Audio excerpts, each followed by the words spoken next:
What happens when one man's desperate truth becomes society's shared delusion? When the line between paranoia and reality blurs into a terrifying new normal? This is the story of The Invaders, a television series that captured the zeitgeist of 1960s America by turning everyday fear into otherworldly horror. The Invaders, alien beings from a dying planet, their destination, the Earth, their purpose, to make it their world. In an era when neighbors watched neighbors and trust was a fragile commodity, ABC unleashed a series that transformed suburban paranoia into spine-chilling science fiction. David Vincent, an architect who witnesses a UFO landing, becomes an unwitting sentinel in humanity's secret war. His curse? To see what others refuse to acknowledge, that aliens walk among us, perfectly disguised as humans, betrayed only by a twisted pinky finger and their inability to feel human emotion. The series premiered in a time when America's own shadows seemed to hold untold threats, when the space race had everyone looking to the stars, and when the question, "Are we alone?" carried darker implications than ever before. But The Invaders didn't just ask if we were alone. It suggested we were already infiltrated, already compromised, and possibly already defeated. Through David Vincent's eyes, viewers confronted their own fears about conformity, infiltration, and the price of remaining vigilant in a world where trust could mean extinction. Historical context. The late 1960s was an era defined by suspicion, social upheaval, and a growing distrust of authority. As the Vietnam War raged and the Cold War simmered, America found itself grappling with invisible enemies, both real and imagined. Television, still dominated by three major networks, served as both escape and mirror for these societal anxieties. Quinn Martin, already the king of television production, with hits like The Fugitive and The FBI, recognized an opportunity to blend these fears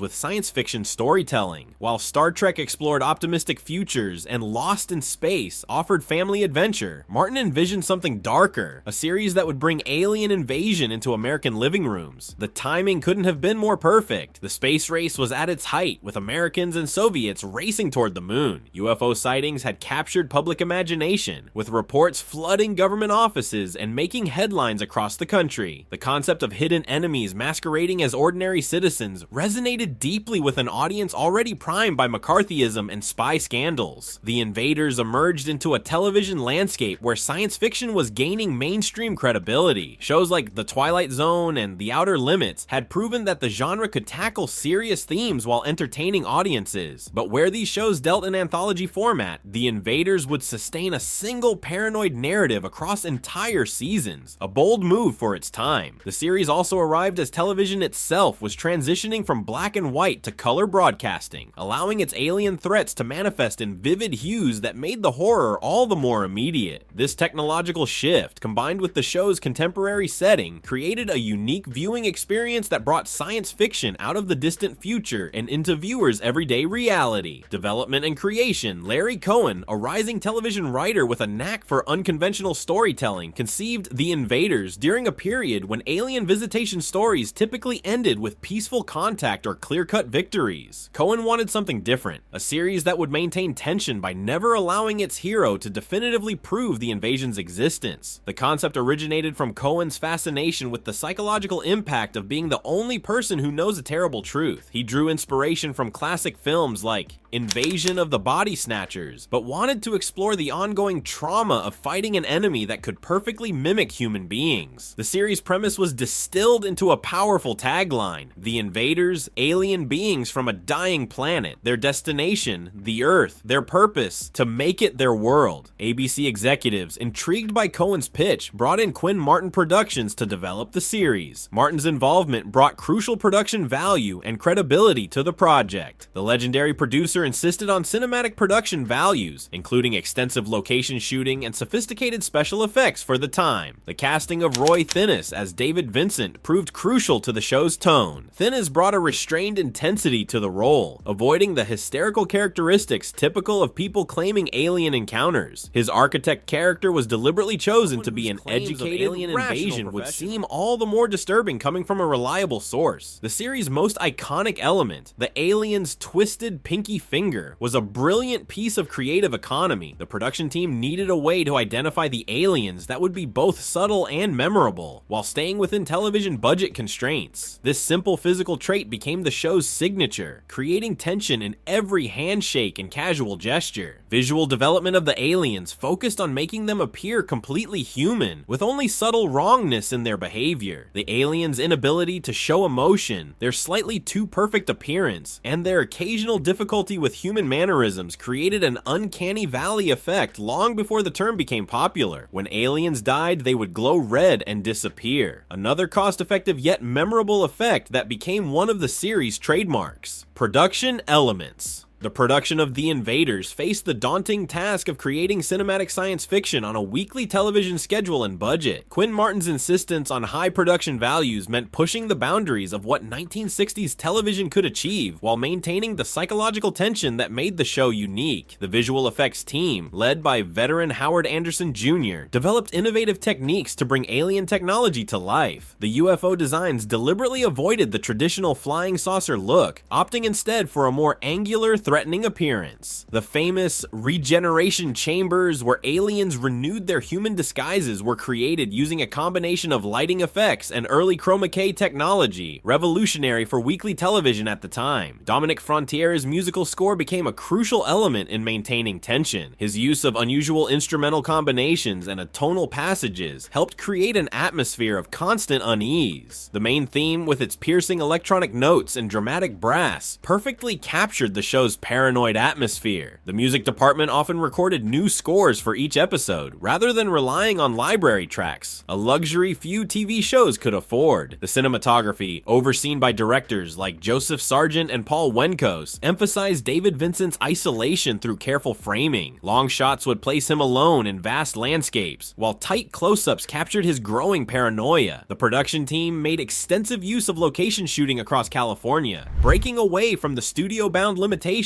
of most contemporary TV shows. Despite the high ambitions, budget constraints forced creative solutions. The alien disintegration effect, where bodies would glow red and vanish, was initially conceived as a cost-saving measure to avoid leaving corpses that would attract police attention in the story. This limitation became one of the show's most memorable elements, adding to the hero's frustration in proving the invasion's existence. The demanding schedule required shooting an episode every 6 days, with the crew often working multiple units simultaneously.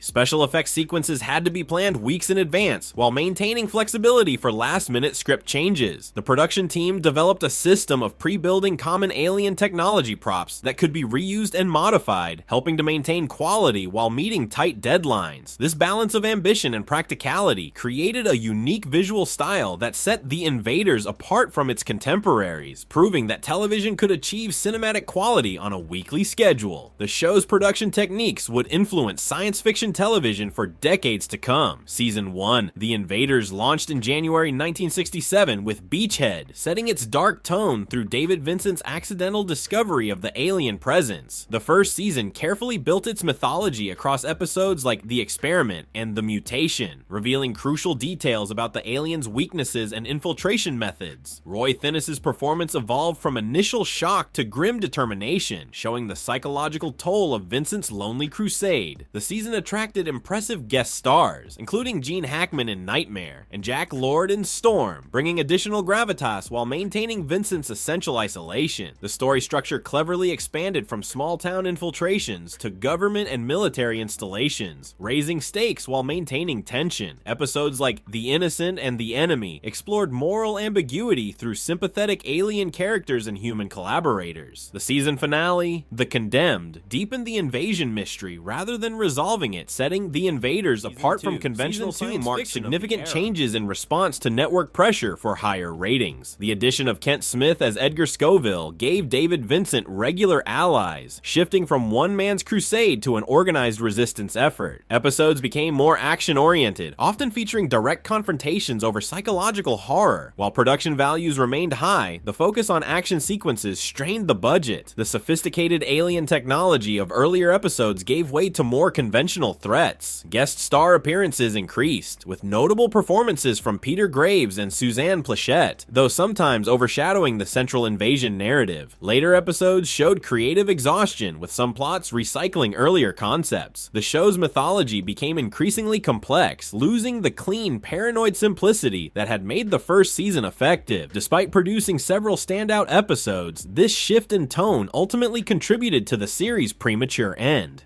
Thematic elements. The Invaders masterfully reflected 1960s America's anxieties through its science fiction framework. The show's premise of undetectable enemies living among us served as a perfect metaphor for Cold War fears of communist infiltration, while exploring deeper themes of isolation and truth. David Vincent's transformation from respected architect to suspected madman mirrored the experience of social activists and whistleblowers of the era. His struggle to maintain sanity while fighting an enemy only he could recognize raised questions about individual truth versus societal consensus. The series tackled complex moral questions through its portrayal of human collaborators, rarely depicting them as simply evil, but rather as people making pragmatic choices under impossible circumstances. This nuanced approach reflected contemporary debates about resistance and survival. Institutional failure became a recurring theme, demonstrating how social structures, government, law enforcement, media could be turned against those they were meant to protect. Meanwhile, the aliens' perfect but emotionless impersonation of humans served as commentary on conformity in modern society, suggesting deeper questions about the nature of humanity itself. Cast and crew dynamics. Roy Thinnis emerged as the series' backbone, appearing in virtually every scene and maintaining an intense dedication to his role as David Vincent. His commitment helped establish the show's credibility, with Thinnis often spending time between takes, discussing character motivations with guest stars to maintain the show's psychological realism. The series attracted high-caliber guest talent, including Gene Hackman, Jack Lord, and Suzanne Pleshette. Producer Quinn Martin's reputation for quality television helped draw these performers, who treated their appearances with the same seriousness they would afford feature films. Behind the camera, directors like Joseph Sargent and Paul Wenkos developed innovative techniques to maintain tension on a television budget. The production team worked as a close-knit unit, with many crew members following Quinn Martin from his previous productions, ensuring a consistent level of quality despite the demanding schedule. Cancellation and impact. Despite its innovative premise and solid production values, The Invaders faced a premature end after its second season in 1968. ABC's decision to cancel the series stemmed from several converging factors that sealed the show's fate. Ratings had begun to decline, particularly after the second season's shift away from psychological horror toward more conventional action-adventure formats. The show's sophisticated approach to storytelling, while praised by critics, struggled to maintain broad audience appeal in its competitive time slot. The final episode, Inquisition, aired on March 26, 1968, without providing closure to the alien invasion storyline. This abrupt ending left viewers without resolution to the series' central conflict, though this unresolved conclusion ironically reinforced the show's themes of uncertainty and ongoing threat. Fan reaction to the cancellation was strong, but not sufficient to save the series. The show had developed a dedicated following who appreciated its intelligent approach to science fiction, but network television of the 1960s demanded broader commercial success than The Invaders could deliver.